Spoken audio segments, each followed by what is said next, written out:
Voilà, on reprend. Pour ceux qui sont à distance, on va reprendre. On a fait une petite pause café. On a un tout petit peu de retard, ce dont on s'excuse, mais on tentera dorénavant de respecter le timing pour ne pas en prendre davantage. Donc, je laisse tout de suite la parole à Caterina Agus de l'Université de Turin, qui va nous surprendre déjà avec un titre en latin, Omnia possibilia sunt credentibus. Grazie mille, volevo ringraziare sia Cristian che Fabio per questo invito qui oggi e il centro e tutte le persone che lavorano per il centro e oggi per l'organizzazione del convegno. Allora, io sono un'antropologa dell'Università di Torino, mi occupo di tradizioni popolari e di carnevali e di maschere carnevalesche nel territorio della Valle di Susa e più in generale nelle Alpi occidentali. Oggi ho deciso di fare una presentazione un po' particolare, quindi inizierò raccontandovi un pochettino quali sono le fonti che ho utilizzato per questa ricerca e quindi il materiale su cui ho lavorato, e poi ho deciso di presentare 3 casi che sono in qualche modo, vedremo, collegati tra di loro, per poi trarre una serie di conclusioni.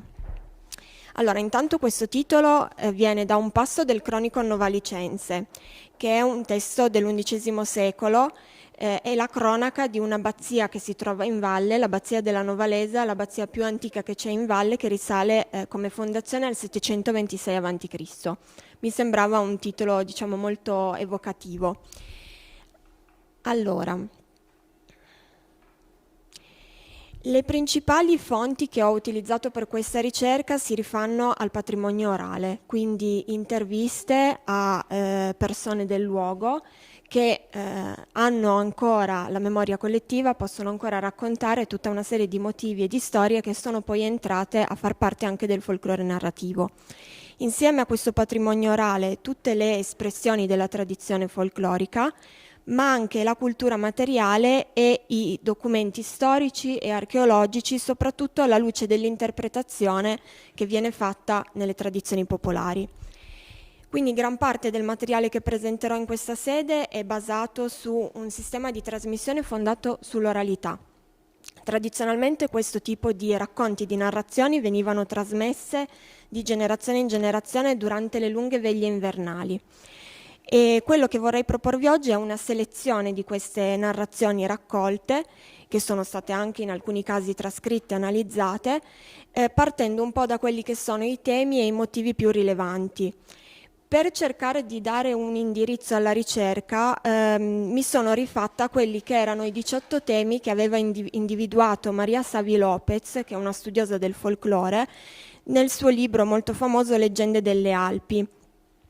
È un testo effettivamente, potrebbe sembrare un po' datato perché è del 1889 circa, però a mio avviso riesce a dare una panoramica abbastanza esaustiva del patrimonio fantastico popolare alpino. Ovviamente non li vedremo tutti e 18, quindi non vi preoccupate.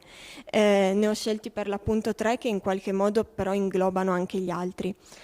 E ovviamente alcuni di questi topoi hanno perso la loro valenza o sono stati addirittura irrimediabilmente cancellati o sono andati perduti, questo ovviamente nel corso dei secoli, per cui quelli che prenderò a esempio oggi sono da intendersi come alcuni dei motivi più ricorrenti e sono in particolare tutti motivi legati ad un luogo particolare che ha alimentato la fantasia popolare, e cioè la montagna.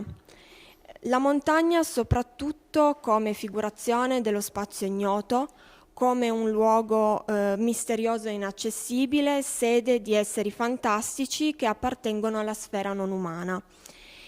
E per chi è un poco pratico della Valle di Susa, ma questo discorso si potrebbe allargare a qualunque spazio alpino, non è difficile immaginare l'opera certosina degli abitanti di questi luoghi che hanno simbolizzato e hanno ritualizzato questi spazi per addomesticare ideologicamente un territorio che spesso era molto inospitale e molto lontano da quello antropico. E qui gioca secondo me un ruolo molto importante, fondamentale direi, anche la storia della Valle di Susa, che è una storia di conquista di terra di passaggio da parte dell'essere umano.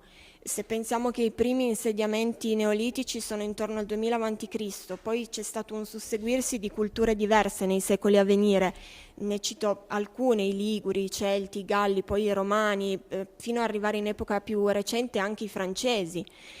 E ovviamente a tutto questo è seguito una colonizzazione del territorio che ha dato via anche a una colonizzazione dell'immaginario.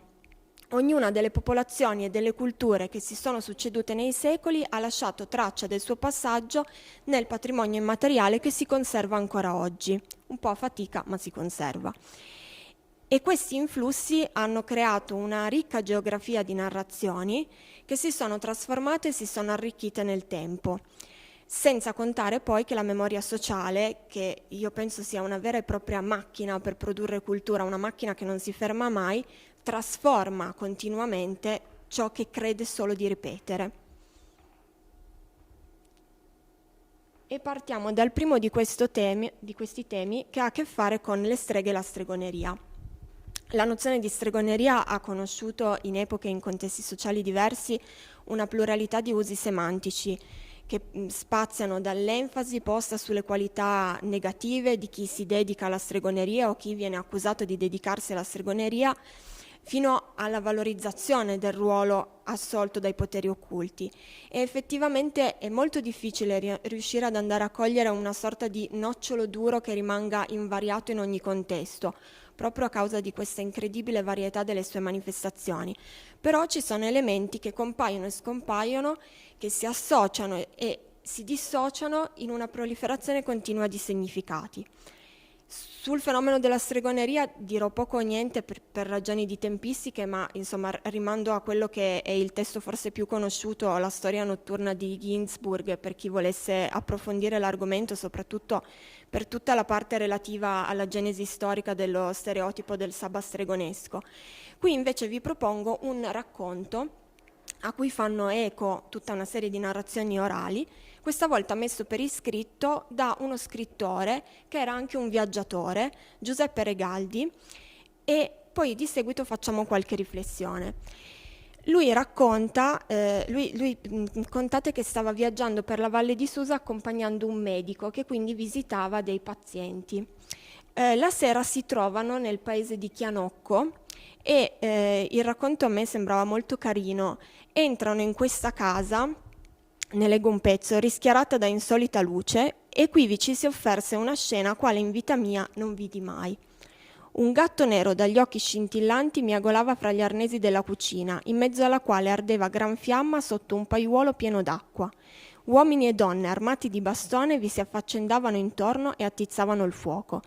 La più attempata di quelle donne, mormorando parole misteriose, gettò nel paiuolo a determinati intervalli 7 piccoli chiodi, 7 ramoscelli di rosmarino, 7 foglie di malva con altre erbe. Mentre il paiuolo bolliva, tutta quella gente con piglio sdegnoso faceva intorno una sorta di ridda, battendo sul paiuolo con ripetuti colpi di bastone. E ovviamente il Regaldi si chiede che cosa stiano facendo. E dice proprio la ragione di quel ballo infernale. Nel frattempo il medico torna dalla vicina camera dove aveva visitato l'ammalato e dice a tutti quanti, ai parenti e agli amici, che l'infermo è in via di guarigione e questa ridda infernale ricomincia più forte di prima. Usciti dalla casa, il Regaldi chiede al dottore che cosa significasse quello strano spettacolo a cui lui aveva assistito. E il dottore risponde: quella rustica gente attribuisce l'infermità del vecchio suo congiunto ed amico al sinistro incontro d'una povera vecchia sdentata che si regge a stento sulle grucce ed in voce di magliarda, e crede inoltre che i perniciosi effetti della malia possano essere cacciati con le ridde, con gli scongiuri e con le battute dei bastoni, che vanno a ripercuotersi sulla strega stessa. Qui si ha purtroppo ancora fede negli incantesimi e nelle arti diaboliche, siamo nel 1867.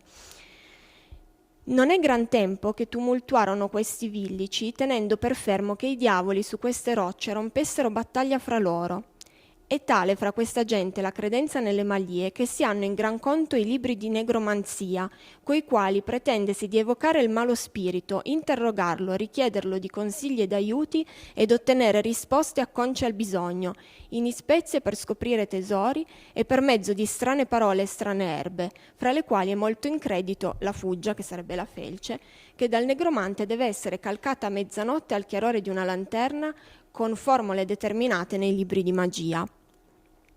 Io lo trovavo un passo molto interessante perché questo ci racconta come ancora nel 1867 si credesse effettivamente nella stregoneria e si mettessero ancora in atto una serie di rituali che servivano appunto a scongiurare delle sorte di malefici. Questo breve brano però evidenzia anche come il confine tra stregoneria e quindi tra la strega e la guaritrice in realtà sia molto labile, molto sottile.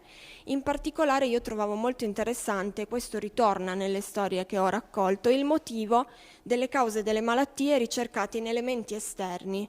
Questo è un aspetto veramente molto caratteristico.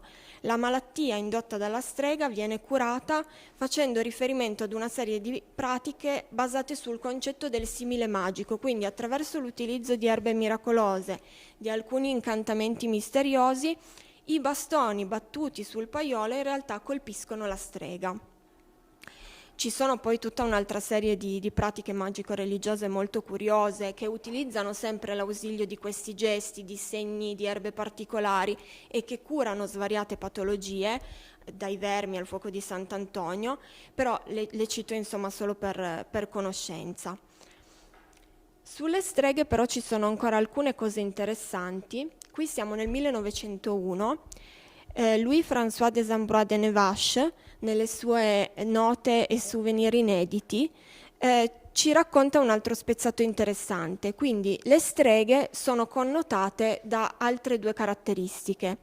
Hanno intanto il potere di trasfigurare il proprio corpo in quello di un animale, sono moltissimi i racconti nei quali si scopre appunto la strega perché si trasforma in animale e quindi il danno arrecato all'animale, l'esempio classico è quello del gatto nero a cui viene tagliata la zampa piuttosto che la coda, fa sì che il giorno dopo la moglie o la sorella o la vicina di casa non abbia più la mano oppure un piede, quindi questo induce a credere che fosse in realtà la strega trasformata in animale. E poi anche quello di recarsi in volo in alcuni luoghi isolati della valle, che dal punto di vista della toponomastica sono ancora oggi conosciuti con questi nomi. Per citarne alcune, il ballo delle streghe, il pianoro delle streghe. Questi sabba si tengono ovviamente in concomitanza con alcune date propizie, come la vigilia della festa di San Giovanni, quindi il 23 di giugno. E in alcuni paesi, come ci racconta il Des Ambrois, si credeva che in quella notte chi si azzardava ad uscire per raccogliere le felci metteva seriamente a repentaglio la propria incolumità fisica, oltre che la salvezza della propria anima. E secondo le testimonianze raccolte oralmente, questi prodigiosi poteri delle streghe venivano ottenuti o attraverso degli unguenti particolari che donavano dei poteri particolari, oppure grazie a dei misteriosi libri, chiamati anche grimori, che consentivano a chi sapeva come leggerli di fare i cosiddetti giochi di fisica, cioè indurre delle visioni o delle suggestioni che avevano lo scopo di impaurire il malcapitato di turno. E spesso il malcapitato di turno che incorreva in questo sortilegio si diceva che venisse ammascato perché la fisica era una questione spesso associata alle masche. Questo è un termine che storicamente compare già nell'editto di Rotari, quindi siamo nel 643 a.C. Nel dialetto piemontese va a identificare la strega, ma esiste anche un'altra versione che mi è stata riportata, secondo la quale il termine avrebbe un'origine franco-provenzale e indicherebbe proprio il gesto di pronunciare dei sinistri incantesimi borbottando. Quale che sia comunque l'origine di questo termine, le masche sono conosciute per la loro capacità di utilizzare le proprietà delle erbe magiche e appunto per le cosiddette parole di comando, che erano questi giochi di fisica che si riteneva che potessero influenzare la realtà. Di alcuni di questi libri, tra l'altro del comando, conosciamo anche i nomi, Le Petit Albert e Le Grand Albert, e sono dei manuali di magia effettivamente esistenti che si diffondono molto rapidamente, soprattutto dopo la Rivoluzione francese. Per concludere questa tematica relativa alle streghe, siamo nel 1986, il Perracca, che scrive questa storia dell'Alta Valle di Susa, ricorda ancora che gli spiriti stregoni, i sorcier, sotto forma di fuochi fatui, ballano il sabato su certi altipiani, e ne cita anche alcuni, e dice avevano il potere di mettere e levare il maleficio alle persone o alle bestie mediante segni e parole incomprensibili scritte a carattere di sangue, e disgraziato colui che cadeva nelle loro mani. E ovviamente ci tiene a precisare che il clero combatte con successo queste pratiche.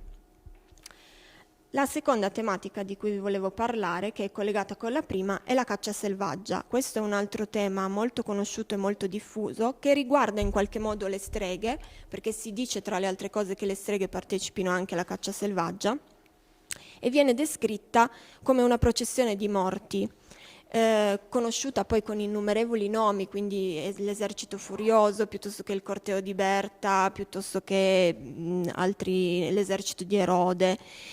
Si tratta ovviamente di un tema presente in tutta Europa, molto conosciuto, con diverse elaborazioni locali. Gli elementi più ricorrenti di queste narrazioni riguardano il corteo notturno e questa infernale battuta di caccia. I componenti di questo corteo e la loro identità hanno tantissime varianti, quindi possono essere solo animali, esseri mostruosi oppure anime di dannati, ma sono comunque tutti guidati da una figura che spesso viene a coincidere con quella di un cavaliere che ripropone l'iconografia popolare di un diavolo o di un demone. Queste apparizioni inoltre avvengono preferibilmente nei crocevia, proprio a causa della loro posizione di confine, e alcune volte compare anche il motivo di un carro trainato da cavalli neri che viene descritto come un fragore che fa accapponare la pelle, ma soprattutto che lascia delle impronte di fuoco sulle rocce che tocca. E spesso queste impronte di fuoco sono nient'altro che petroglifi o incisioni rupestri che si trovavano già lì da tempo innumerevoli, anche coppelle, e che vengono però nella tradizione orale identificate con le impronte lasciate dagli zoccoli dei cavalli della caccia selvaggia. Altro elemento importante: le persone che si trovano sul cammino del corteo sono spesso persone che si sono macchiate di colpe che hanno tenuto segrete. E spesso, se non riescono a evitare il corteo, vengono ghermiti e trascinati nel regno dei morti. In effetti, essere testimoni di una caccia selvaggia significa comunque farsi portatori di un presagio di morte e di sciagura, e era soprattutto collegata con le carestie e le epidemie.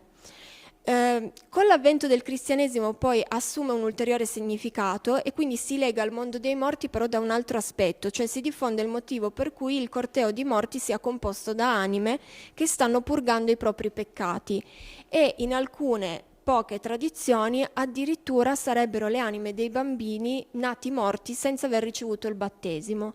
Questa è un'idea in realtà che viene molto rafforzata con la canonizzazione del purgatorio e che effettivamente però rispecchia una società sempre più complessa e stratificata.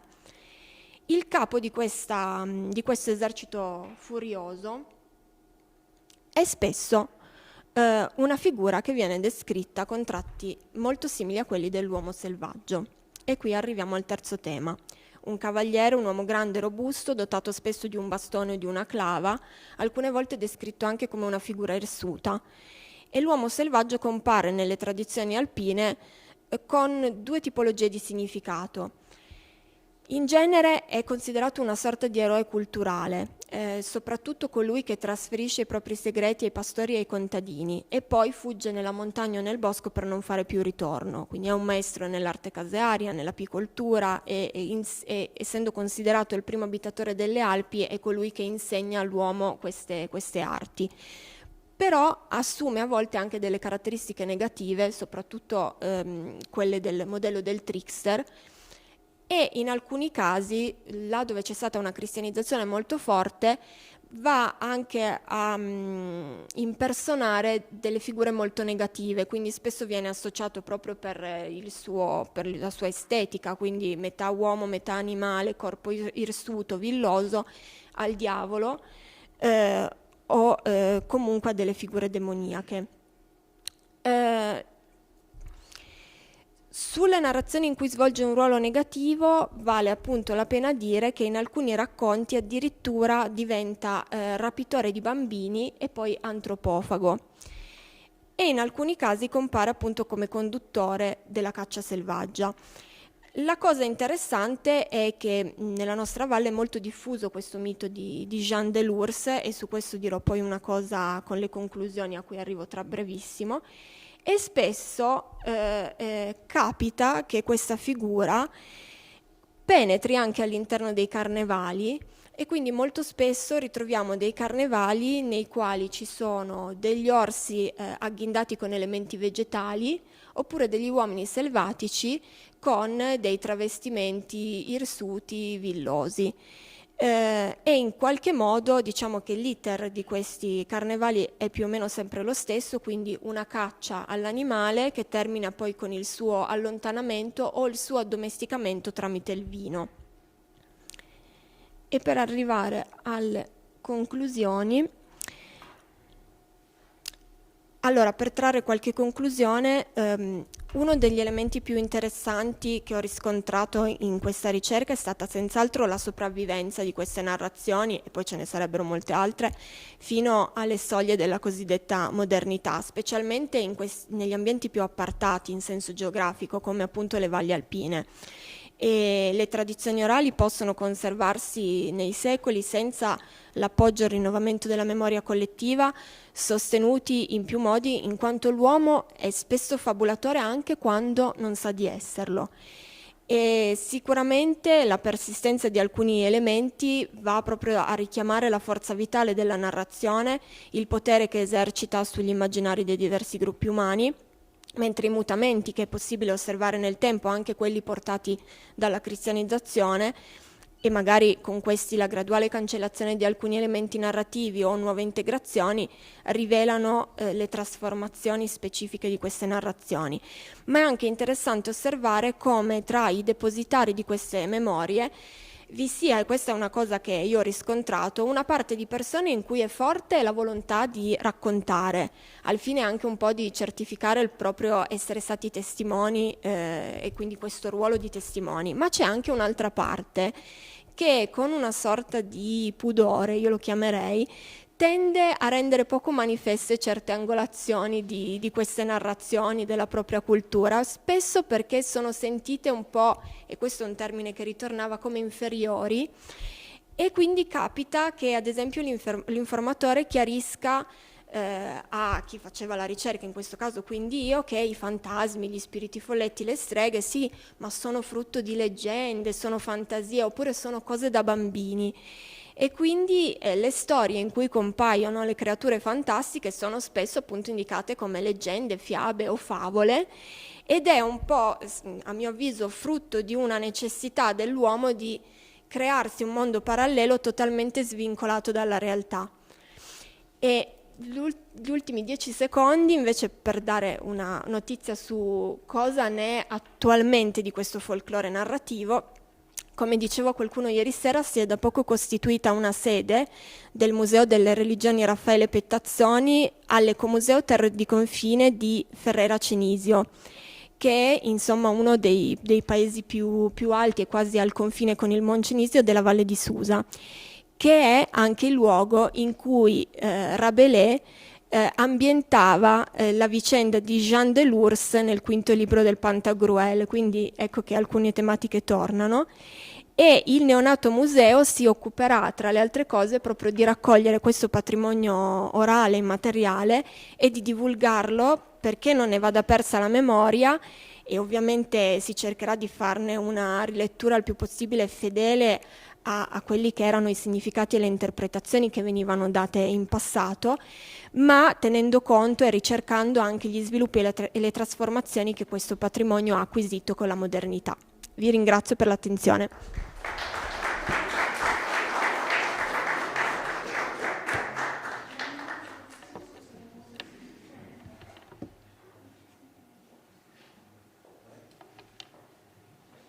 Domande? Questioni? Sì? Bisognerebbe venire qui così la sentono tutti.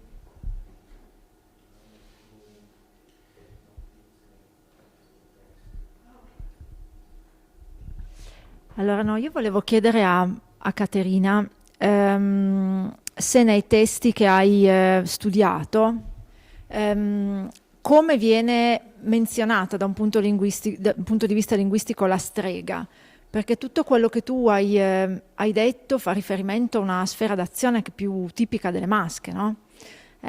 Sono azioni da masca, però sappiamo anche che appunto che sebbene queste figure abbiano dei punti in comune ci sono moltissime differenze, però sappiamo ancora che soprattutto in epoca medievale, dalle fonti che abbiamo, queste azioni non venivano mai associate alle streghe, ma c'è sempre un altro termine che è proprio quello delle masche, che poi ha tutta una sfera d'azione connessa coi morti, coi defunti, eccetera. Quindi volevo capire come il Desambrois o gli autori che hai citato trattano da un punto di vista linguistico queste persone. Grazie per la domanda. Allora, c'è in realtà molta confusione sui termini, nel senso che vengono trattate come sorcière, però in realtà, come dicevi giustamente tu, compiono tutta una serie di azioni che sono invece tipiche delle masche. Quindi in realtà chi scrive e riporta di questi episodi le chiama streghe, ma le chiama streghe secondo me non sapendo esattamente la differenza tra masche e streghe, anche perché poi tra l'altro è anche interessante, mi viene in mente mentre mi hai fatto la domanda, ad esempio le masche molto spesso hanno una connotazione più positiva dalle nostre parti, nelle valli di Lanzo invece mi dicono che hanno una connotazione molto negativa. Addirittura i giochi di fisica, soprattutto in alta valle, li facevano addirittura i preti. Esatto. Quindi c'è una grandissima confusione a livello di terminologia. Effettivamente poi gli ambiti erano differenti, però dal punto di vista della terminologia sono sorcière e fanno la malia. Quindi c'era anche quest'idea della malia, del maleficio, eccetera. Grazie.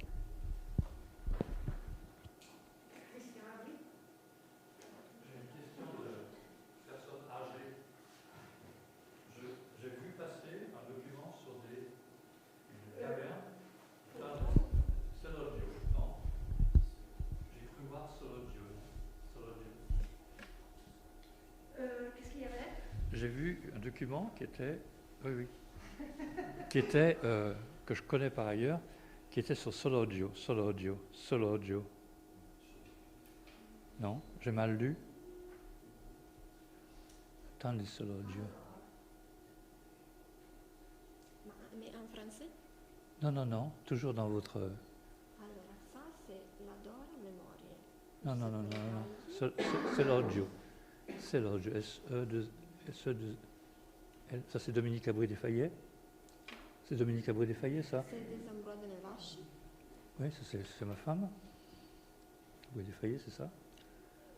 Si je ne me trompe pas, c'est ma femme. Et ensuite, il y a Solodio. Ça c'est quoi, ça? Selvaggia. Ah, Selvaggia. Selvaggia, la chasse sauvage. C'est La chasse sauvage. Mais c'est bien Dominique Abré-Desfayet, alors. No, D'Ambroise.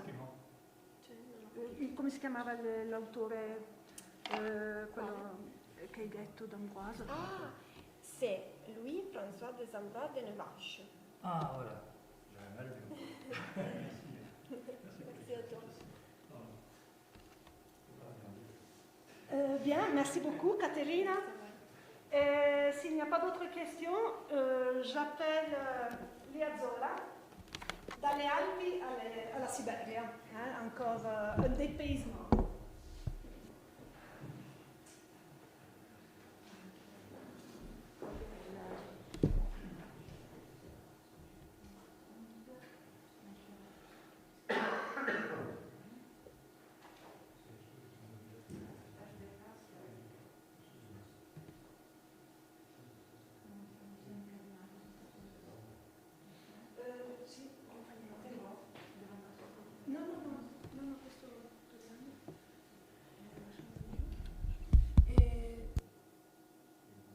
Per cercare l'immagine dici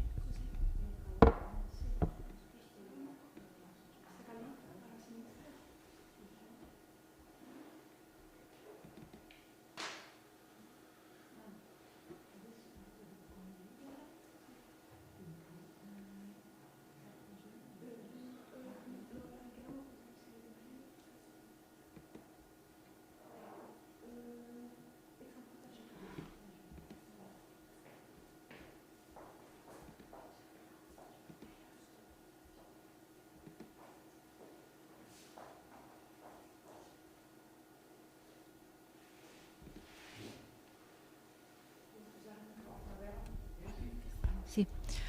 Ok, allora, io sono molto contenta di aver sentito questa mattina diversi interventi sul patrimonio narrativo e sono molto contenta perché secondo me gli antropologi, ma io mi metto in mezzo, dovrebbero dedicare più tempo del loro lavoro diciamo, sul patrimonio narrativo, perché a mio parere, al di là del fatto che si possa essere più o meno d'accordo con varie ipotesi su quando, come è nato o su come è stato analizzato, io credo che uno sguardo attento alla narrativa popolare ci sveli molte cose, molti aspetti della società che era una volta, ma anche ci sveli molto di quello che è la società di adesso. Se noi pensiamo ad esempio a tutte le trasposizioni degli ultimi anni delle fiabe o delle favole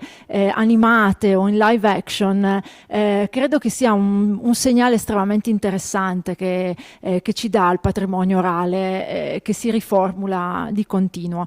Oggi io in realtà vi parlerò di ghiaccio e acqua, che sono due elementi che fanno parte un po' della mia ricerca. Io conduco da diversi anni ricerca principalmente nella Siberia orientale, ma anche sulle Alpi, sull'arco alpino occidentale. Ghiaccio e acqua perché lavorando un po' sui rapporti tra antropologia e essere umano, o meglio, essere umano e suo ambiente, credo che oggi sia sempre più impellente la necessità di lavorare su questi temi, perché non possiamo più ignorare quello che ci sta succedendo. Siamo esposti tutti i giorni a notizie su scioglimenti di ghiacciai, innalzamento delle temperature, e credo che ogni nostra ricerca da antropologi dovrà prima o poi fare i conti con questi aspetti. Io oggi anch'io ho radunato e raccolto alcune leggende dell'arco alpino occidentale, sostanzialmente sull'emergere o comunque sulla nascita di ghiacciai improvvisi, e ho cercato di poi buttare un ponte alla Siberia dove faccio ricerca. Le prime leggende di cui io vi parlerò sono leggende che io non ho raccolto personalmente, ma le ho lette da raccolte già esistenti. Quelle invece relative alla Siberia sono raccolte da me.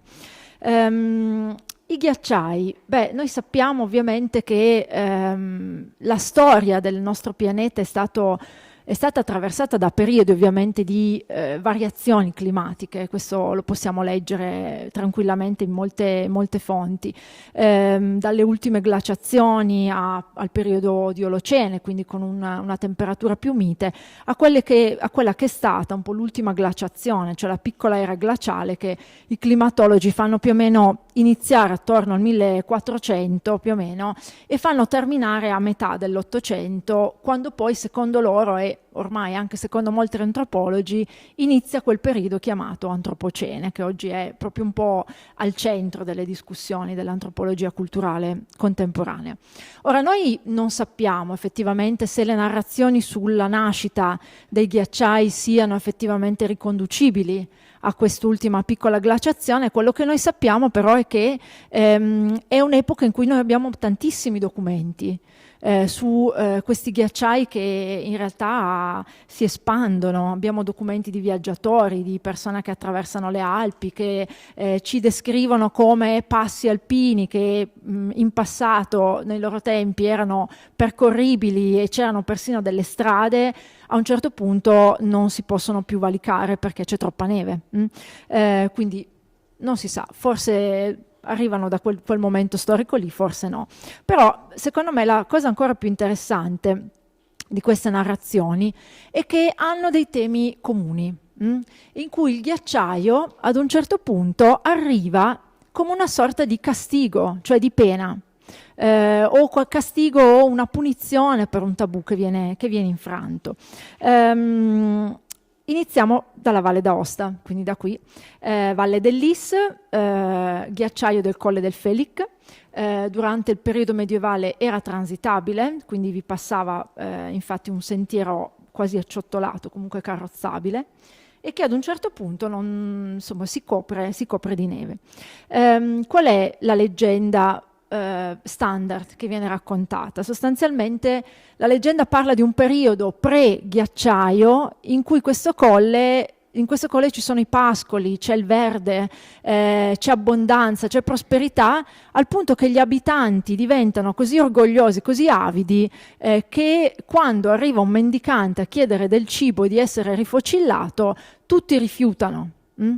A quel punto il mendicante si erge un po' in tutta la sua statura, la sua potenza, e dice queste parole: questa notte nevicherà, domani nevicherà, per giorni e giorni nevicherà, la città intera perirà.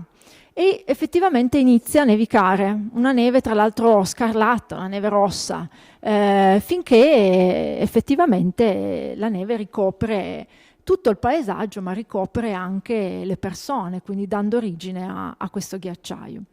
Ora, ci sono moltissime leggende simili in moltissime altre aree dell'arco alpino che hanno gli stessi elementi, cioè c'è un ghiacciaio che erompe ma improvvisamente, cioè non c'è un arrivo, un passaggio graduale, preceduto sempre da un momento di verde, di pascoli. Quindi un po' come se a un ambiente già altamente antropizzato, il pascolo ovviamente è un frutto dell'azione umana, arrivasse, irrompesse questa natura, cioè questo ghiacciaio.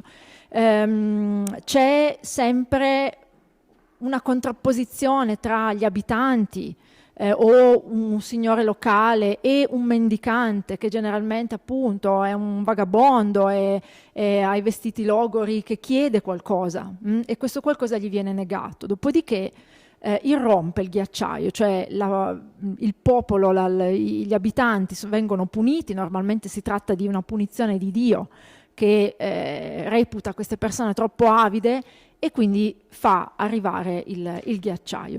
Ci sono quindi una sorta di maledizione.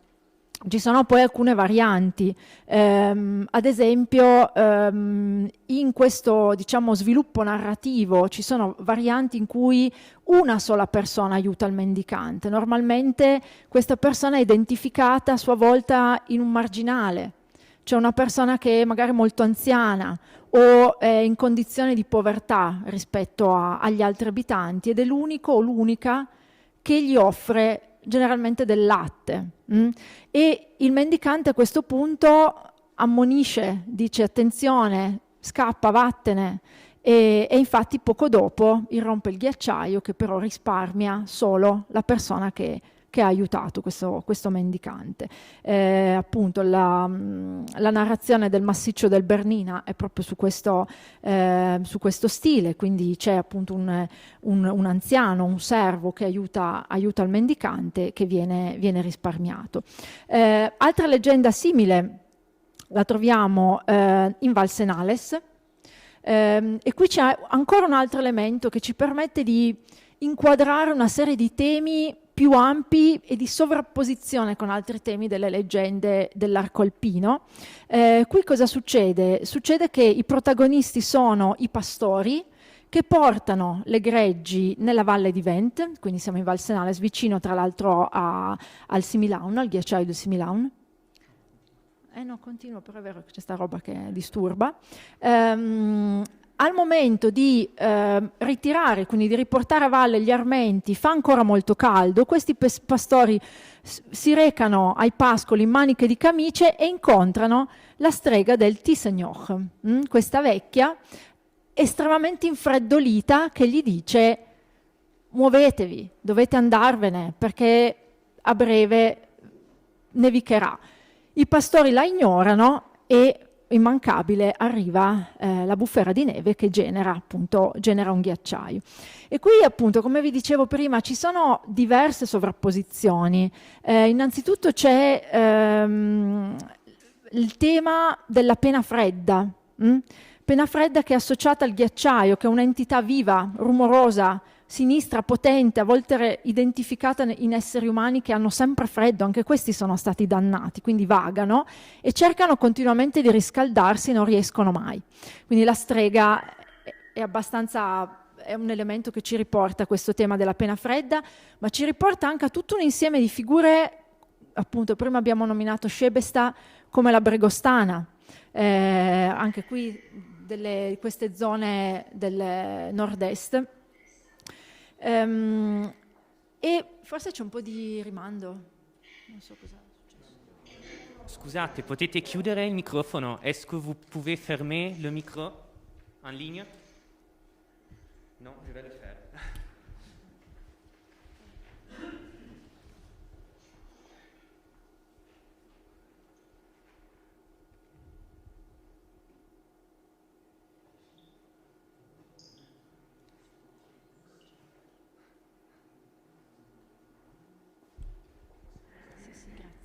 Ok, va bene.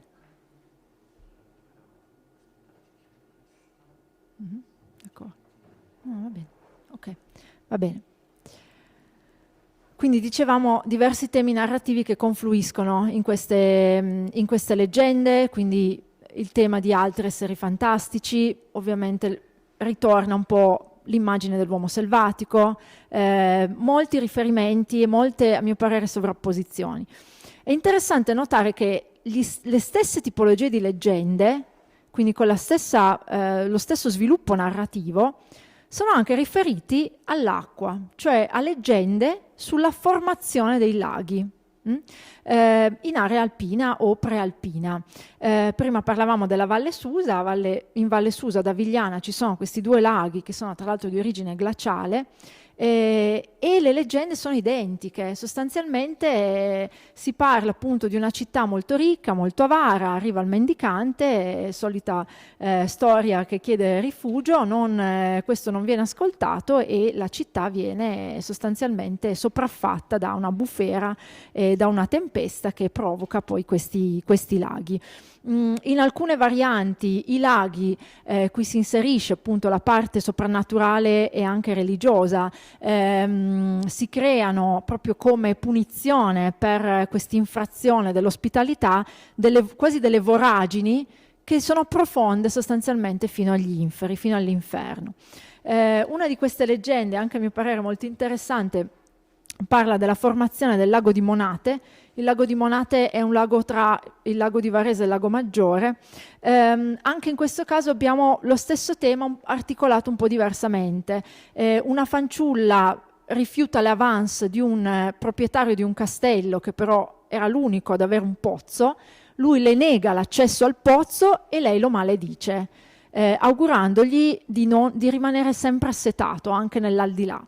A questa maledizione segue l'inondazione, quindi tutto viene inondato dalle acque e il proprietario del castello si ritrova a essere quasi sepolto in fondo a questo lago, dal fondale emerge solo la sua testa, e avere i piedi talmente in fondo, talmente nel baratro, che vengono riscaldati dalle fiamme dell'inferno. Quindi questo spiega il perché il lago di Monate è attraversato da correnti calde. Ora, ed è qui che possiamo passare alla Siberia, perché tutte queste cose che vi ho raccontato in realtà in parte si trovano nel patrimonio leggendario della Siberia. In Siberia la narrativa popolare ha caratteri estremamente diversi dai nostri, soprattutto nella parte orientale, perché quella occidentale è molto influenzata dalla narrativa russa, quindi della Russia occidentale. In Siberia è abbastanza difficile trovare leggende proprio, ovviamente sulla formazione dei ghiacciai non ce ne sono, ci sono delle leggende sulla formazione dei laghi, che hanno dei punti in comune. Il lago Baikal, forse lo conosciamo tutti, è il lago più profondo del mondo, è in Buriazia, quindi Siberia meridionale, ha due tipologie di leggende che giustificano la sua creazione. In una si racconta che in realtà dove c'era il lago una volta ci fosse un pianoro che un giorno, in seguito ad un evento disastroso, non si capisce perché, prende fuoco.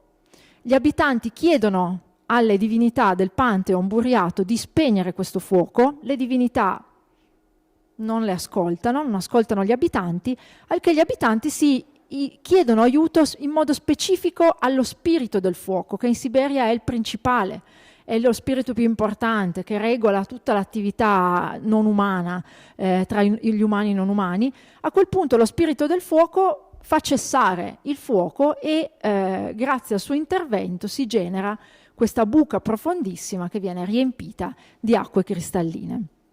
La seconda variante della leggenda è più affine con i nostri temi, anche se qui invece che una colpa c'è un sacrificio, e parla appunto di un padre che si chiama Baikal, che ha una bellissima figlia che si chiama Angara, che è uno degli affluenti del Baikal, che lui tiene nascosta. Un giorno alcuni gabbiani, quindi c'è un elemento animale che è molto comune in queste leggende e racconti della Siberia, avvertono Angara che c'è un bellissimo giovane che si chiama Yenisei, che è questo fiume qua che attraversa tutta la Siberia, fa un po' da spartiacque tra la Siberia occidentale e orientale. Lei se ne innamora senza quasi vederlo e scogita un modo per poter fuggire e stare con lui. Il padre ovviamente subodora il tutto, la sposa ad un ragazzo di un villaggio vicino. Angara la notte prima del matrimonio fugge per non fare più ritorno. Il papà Baikal è così triste che comincia a piangere, muore di crepacuore e le sue lacrime formeranno il lago Baikal. Ci sono poi altre leggende, non so se ho ancora molto tempo a disposizione, 5 minuti. Okay? Sempre su questo tema, quindi più che una punizione, il lago si forma perché succede qualcosa anche di molto, molto triste, c'è un sacrificio. Ci sono ad esempio in Siberia tantissimi laghi che si chiamano laghi dei cigni, quindi non è solo Tchaikovsky che ne ha preso uno in particolare, perché sono effettivamente popolati da cigni. In uno di questi, qui siamo in Altai, praticamente nella zona della Siberia montagnosa e occidentale. Si narra appunto di questo lago che in seguito anche lui ad una tempesta sostanzialmente le acque tracimano e i cigni che vivevano su questo lago riescono tutti a scappare tranne uno che annega, lasciando però una piuma bianca volteggiare. Questa piuma viene raccolta da un altro cigno che comincia anche lui a volteggiare su questo vortice di acque, finché anche questo secondo cigno stramazza proprio esausto. Il vento, allora lo spirito del vento, porta la piuma vicino a dove sorgeva questo lago che viene appunto oggetto della tracimazione, e in quel punto preciso se ne formerà un altro che è tuttora il lago dei cigni. Ultima annotazione sui laghi della Siberia, che è un ultimo punto in comune con le narrazioni nostre, è la distinzione tra acque buone e acque cattive, o acque vive e acque morte. Ci sono moltissimi esempi. Italo Sordi in un numero della ricerca folclorica menziona proprio questi laghi buoni, quindi che hanno un'energia positiva, dai laghi cattivi dove succedono delle cose e che sono in un certo senso vittime loro stessi, quindi dove le fonti a un certo punto si inaridiscono, eccetera. In Siberia la concezione di acqua buona, acqua cattiva è legata principalmente all'energia che questi laghi veicolano e serve a spiegare ad esempio perché in alcuni laghi, come questo che vedete, nel pieno dell'inverno, meno 40 sotto zero, ci siano delle sorgenti che sono vive, quindi si può attingere l'acqua. Queste sono acque buone perché, come vedete dall'immagine, le persone si stendono su questi laghi per prendere le energie positive. Il Labinkir, che è uno dei laghi più famosi della Sakai-Yakutsk, dove faccio ricerca io, ha due laghetti, l'avete visto prima. Uno, quello grande, è l'acqua buona, l'acqua viva, la gente d'inverno si stende lì, sta 5 minuti perché poi dopo muore siderata, si prende l'energia del lago, l'energia delle acque. Il laghetto piccolino sono acque morte, acque cattive, dove non bisogna andare perché ci sono influenze maligne, dove comunque se si va insomma difficilmente poi si condurrà una vita normale senza pericoli, senza malattie. E qui concludo dicendo che tutto il concetto di acqua nella cultura della Siberia orientale è estremamente legato a un filo doppio a quest'idea di energia che può essere positiva o negativa. Quindi qualsiasi cosa si intenda fare quando si ha a che fare con le acque è sempre bene prima informarsi, normalmente andando da uno sciamano o da un guaritore, che tipo di acqua si sta affrontando. Quindi comunque vediamo che c'è una ricorsività di temi, anche se le zone sono molto lontane tra di loro. Va bene, io ho concluso, vi ringrazio.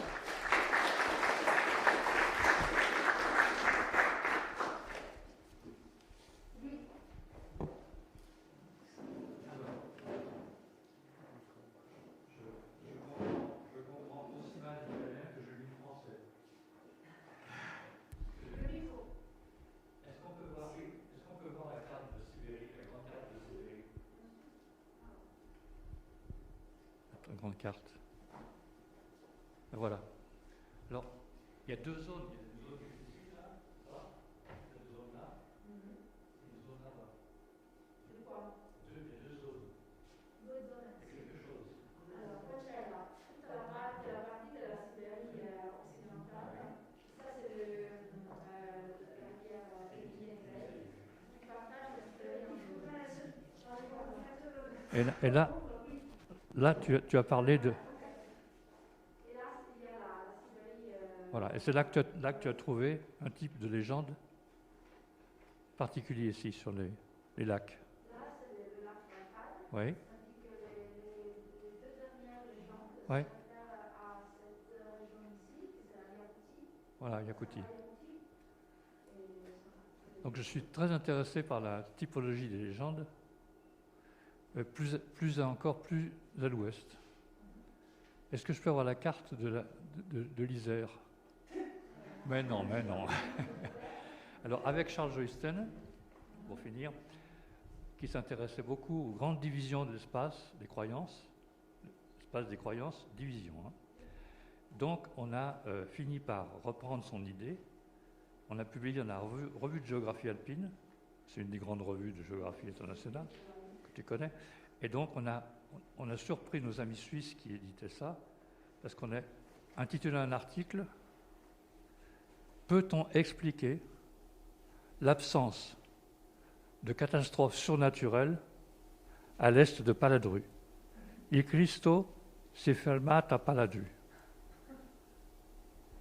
C'est-à-dire qu'à Paladru, c'est un lac archéologique. Et il y a les récits d'engloutissement, comme l'Alpe, tout un ensemble d'engloutissement par la glace ou par l'eau. Mais quand on arrive à Paladru, il n'y a plus de catastrophe surnaturelle. Pourquoi ? Le dernier lac qu'il a fait, c'est Paladru. Pourquoi ? Oui. non mais à nous aussi. Non, on a beaucoup de coïncidences avec d'autres absences. Par exemple sous Charlemagne, c'est vieux. Il y avait un évêque de Lyon qui s'appelait Agobard, qui a écrit un traité contre les superstitions de la foudre. Les gens qui venaient, les tempestari, ils venaient prendre les récoltes des gens et ils les emportaient dans les bateaux à Magogne.